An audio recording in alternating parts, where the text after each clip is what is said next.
Extreme environments like the vacuum of space, molten hot terra, and frigid landscapes might seem inhospitable, but a variety of unique life can be found. A legend only recently filmed for the first time are purgills. Often thought of as a danger to ships because of their large size and disinterest in us, it turns out these giants may be force sensitive. People have claimed to feel a connection with them, even a form of communication. They feed on clouzon gas, their colors changing as they satiate themselves. This is due to a symbiotic bacteria that also feeds on the gas.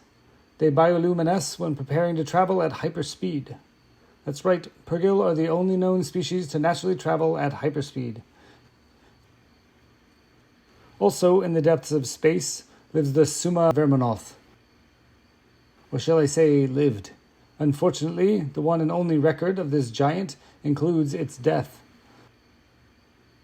Among its arms and suckers were electric impulses and spines. Certainly a threat to many, it was no match for the maw at the heart of the Kessel Run. Some species feed on the power sources of our ships. Minocs are silicon-based life forms that can live in the vacuum of space, feeding on electricity, a constant pest to pilots. Though there are bigger problems.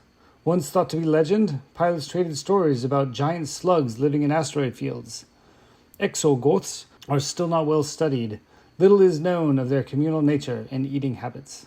Even planets whose lava cores are still flowing have life. Lava fleas have been domesticated on Mustafar.